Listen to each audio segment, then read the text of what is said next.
자, 신세계그룹이 네이버와 2,500억 원 규모의 지분 맞교환을 통해서 협력을 추진하기로 했습니다. 그러면서 국내 유통시장 판도 어떻게 될까 관심이 커지고 있습니다. 자, 급변하는 유통시장 상황을 짚어보겠습니다. 자, 그리고 주식 하세요? 네, 최근에 주식 투자 열기에 지난해 상장사 주식 투자자가 1년 전보다 50% 가까이 폭증했습니다. 자, 개인 투자자들이 선호하는 주식부터 또 세대별 특징은 어떤지까지 살펴보겠습니다. 경제 읽기 브리핑이었습니다.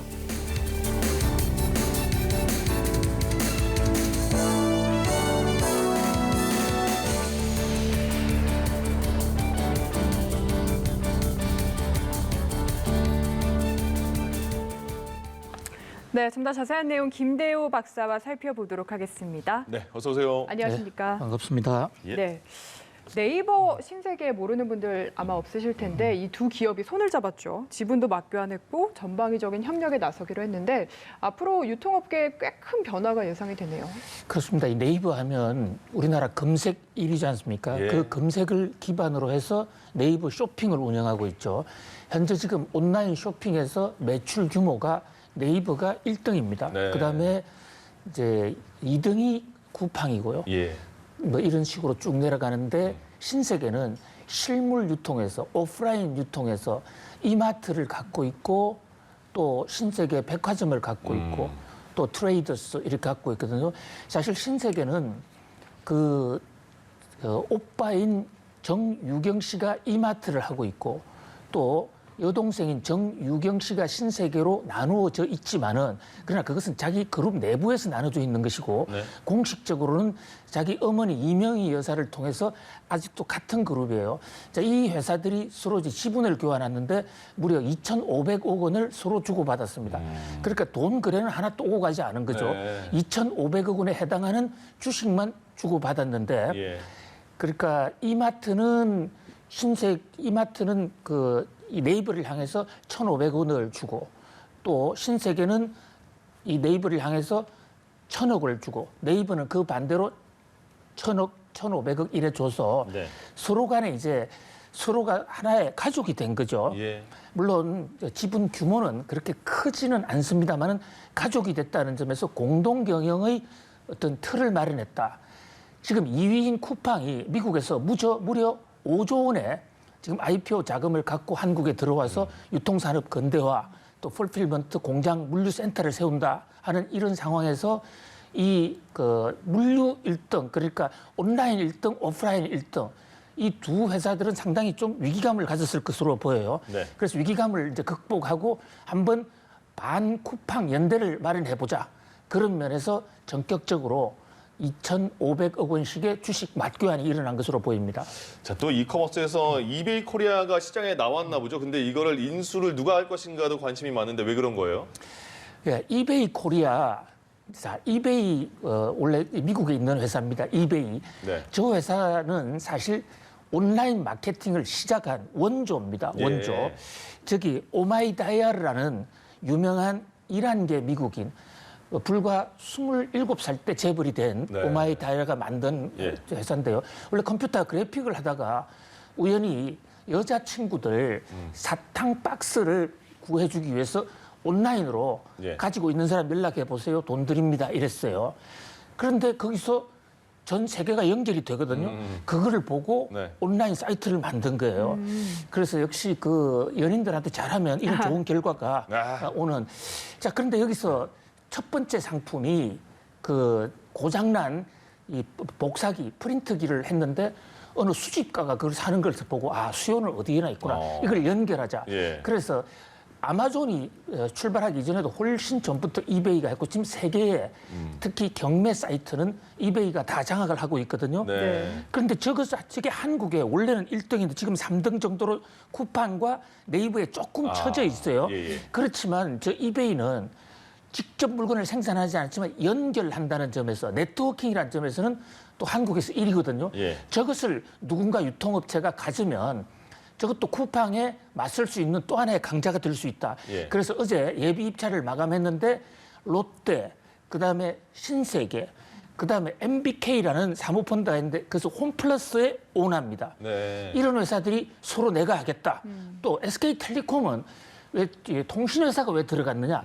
SK텔레콤 자회사로 11번가라는 예. 유통 사이트가 있어요. 예, 알죠. 예, 그 유통 사이트는 지금 아마존하고 협조를 해서 한국에 금년에 들어옵니다. 예. 그러니까 춘추 전국 시대 이제 전쟁이 생긴 거죠.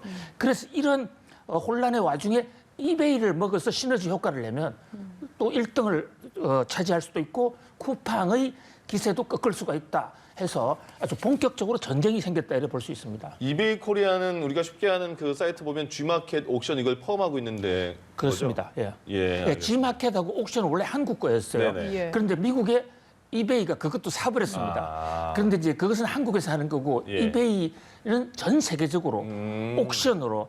그래서 구글에 들어가면 우리가 뭐 검색해 보자 이러면 구글에 들어가는 경향인데 미국 네. 사람들이나 유럽 사람들의 경우는 물건을 찾겠다. 이러면 이베이로 들어가는 그렇군요. 그 정도로 그 이 시장에서의 장악력이 상당히 높은 곳입니다. 예. 네, 이렇게 뭐 네이버, 신세계 등과 이제 경쟁을 해야 되는 쿠팡 같은 경우에는 말씀하신 대로 지난주 뉴욕 증시에 상장을 했는데 상장 나흘 만에 김범석 의장이 주식 120만 주를 매도를 했거든요. 네. 이게 뭐 차익 실현이다라는 얘기도 있고 아니다 일반적이다라는 얘기도 있어요. 보통은 이제 그동안에 고생한 사람들, 회사를 처음에 스타트업을 창업을 해서 꾸려간 회사들이 IPO를 하면 주식을 팝니다. 아, 예. 보통 그래요? 예, 왜냐하면 그동안에 고생했는데 주식을 아. 팔 수도 없었고 거래가 안 됐지 않습니까? 예. 네네. 그러니까 초기 투자자나 설립자도 돈을 좀 벌여야 되지 않습니까? 물론 돈에 여유가 있으면 계속 가져가도 되겠지만 예. 보통 IPO를 하면 주가가 오르다가 어느 정도 이런 매도 물량, 이것을 보호 예수라고 그러는데요. 팔지 않기로, 그러니까 주주들이 그동안에 밀려있던 주주들이 갑자기 파는 바람에 주가가 좀 떨어지는 경향이 있어요. 네. 그래서 김범석 회장은 뭐 선제적으로 팔았고, 예. 예. 현재 지금 보호 예수는 약 6개월, 최장 6개월이 걸려 있습니다. 그러니까 기존 주주들한테 주식을 그 사람들이 한꺼번에 대답하면 주가가 떨어지니까 상장을 할 때 일정 기간 팔지 못한다는 그런 단서를 두는데 그걸 보호 예수라고 그러거든요. 예. 그게 지금 이제 서서히 풀리면서 오늘도 쿠팡 주가는 뭐 상당히 많이 떨어졌죠. 아, 그러면 그 판 걸로는 뭐라고 뭐 비난하고 그럴 건 아닙니까? 아닌가 그렇습니다. 보죠? 사고 파는 것은 그렇군요. 그 사람들 전략이고 예. 또 김범석 회장은 이번에 그 문제가 많았던 차등 의결권을 확보하지 않았습니까? 네. 예. 한 주를 가지고 있지만 투표를 하면 김범석 회장이 갖고 있는 표는 수십 배의 효력을 발휘하는 맞습니다. 올마이티 표거든요. 그러니까 예. 주식을 본인이 많이 소유해야 될 필요가 없는 거예요. 예. 적게 있어도 차등 의결권이 있으면 회사를 김범석 회장 마음대로 할 수 있기 때문에 뭐 회사를 의도적으로 주가를 떨어뜨리려고 하는 이런 것이 아니라 네. 어느 포트폴리오 전략에서 뭐 파는 것도 하나의 전략의 일환이다 이렇게 볼 수 있겠습니다. 그렇군요. 요새 코로나19 이후에 주식하는 사람들이 되게 많이 늘었나 봐요. 그렇습니다. 예. 얼마나 늘었어요? 예, 지금 그 코엑스라는 곳의 한 조사에 따르면 예. 한국 예탁결제원을 기준으로 우리가 주식을 사면 주식의 주권이라는 게 있습니다. 네. 그게 돈처럼 이렇게 수표처럼 생겨 있는데 그게 집으로 안 와요. 예, 예. 본인이 신청을 하면 오는데 신청하지 않으면 안 오는데 그게 어디가 있느냐? 네. 한국 예탁결제원이라는 공기업에 가 있습니다. 예탁결제원이 쭉 조사를 해보니까 지난해 코로나19 상황에서 무려 현재 지금 개인 투자자가 900만 명이 좀 넘었다. 네. 근데 그 전해에 비교해 볼 때, 그 전에는 600만 대였거든요. 300만 명 정도가 늘어났습니다. 그러니까 원래도 동학개미가 있었지만 예. 코로나 상황에서 300만 명 이상의 신규 이 동학개미가 늘어났다.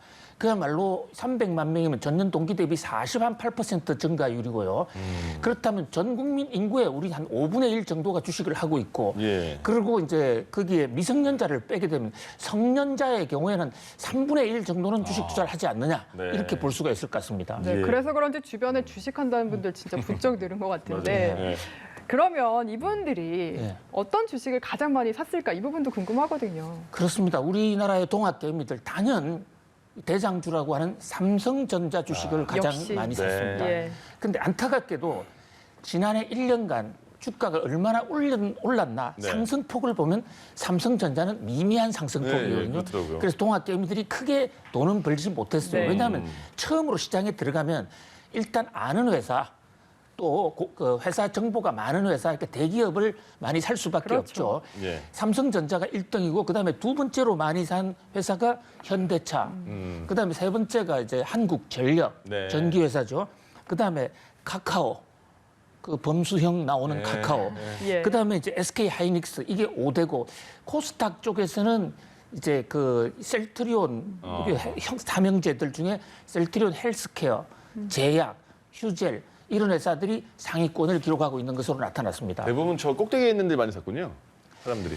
그렇습니다. 시총 상위 예. 종목들. 예, 뭐 시가총액이 많기 때문에 그럴 수밖에 없는 거이기도 네. 하지만 정보가 접근하고 알지 못하는 주식을 사게 됐을 경우에는 조금 본인도 불안하고 불안하죠. 실제로 정확한 타이밍을 잡지 못하게 예. 되거든요. 그러나 이제 장기적으로 놓고 볼 때는 너무나 알려진 주식은 사실 좀 안전한 반면에 크게 벌 수 있는 수익 측면에서는 조금 줄어들고 그 대신 뭐 위험성도 좀 적은 그런 장단점이 있죠. 나이대로 보면 뭐 또 차별화가 있나요? 그렇습니다. 나이별로도 아주 현격한 차이를 보이고 있는데요. 예. 우리나라 주식 투자는 40대가 그 가장 많이 하고 있는 것으로 이렇게 드러났어요. 네. 보유자 숫자로 놓고 보면 그러니까 한창 기업에서 뭐 팀장, 부장 예. 이런 사람들이 가장 많은 숫자가 지금 주식 투자를 하고 있고 네. 그 다음에 50대 예. 뭐 임원들이나 일과 시간에 보는 분도 계세요. 아, 그러면 안 되죠. 예. 예. 아무튼 그 저 40대, 50대 그리고 최근에 30대가 많이 늘어나고 특히 주목할 것은 20대의 그 아주 이 부상입니다. 20대가 네. 11% 이상 예. 늘어났는데 전년 동기 대비로 빠른 속도로 늘어났고요. 개인 소유자 숫자는 40대가 1등인데 예. 개인 소유자가 보유하고 있는 주식의 실제 가치를 놓고 보면 50대가 많아요. 역시. 아무래도 경제력 차이가 예, 예. 있다. 근데 주식 투자는 말이죠. 부동산하고 달라서 지금 본인의 이익을 떠나서 그 본인이 투자한 주식의 기업의 자금난을 도와줄 수 있는 이런 선 기능을 할 수 있기 때문에 네. 선진국일수록 주식 투자 비중이 높은데요. 지금 우리나라의 주식 투자 비중이 50.2%로 간신히 개인 투자 비율이 50.2%로 높아졌어요. 예, 예. 예. 모처럼 이제 절반을 넘어섰는데 선진국의 경우에는 이게 80%, 90% 됩니다. 우리가 부동산 투기를 막기 위해서라도 예. 좀 더 정권 시장이 이번에 모처럼 돌아온 이 개미들, 네. 동학 개미들이 좀 시장에서 성과를 내고 그 저변이 더 확대되는 것이 국민 경제에도 도움이 된다 이렇게 보겠습니다. 네, 예. 뭐 돌아오셨고 또 신규로 작년에 투자하신 분들도 계셔서 정기 주주총회 시즌이 이번이 처음인 분들도 많을 것 같아요.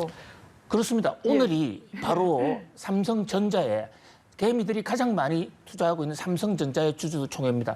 주주총회라는 거, 주주라는 거, 회사의 주인이라는 겁니다. 네. 자본주의, 자본이 본이 되는 우리 경제 시스템에서는 주주가 주인인 것입니다. 예.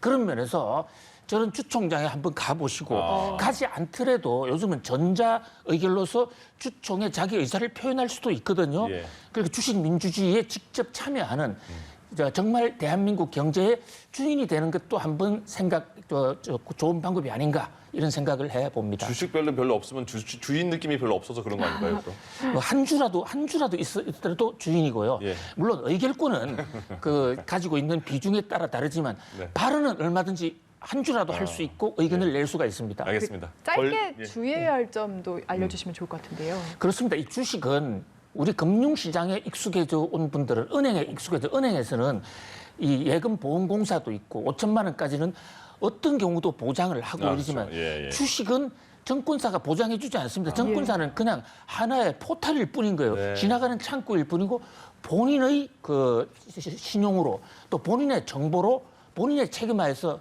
해야 된다. 그런 면에서 특히 경제 뉴스에 상당히 민감할 필요가 예. 있죠. 누가 너만 알고 있어라라는 말 듣지 마라 이런 얘기도 맞는 것 같고요. 알겠습니다. 여기까지 하겠습니다. 김대호의 경제 읽기 김대호 경제학 박사와 함께했습니다. 고맙습니다. 감사합니다. 감사합니다.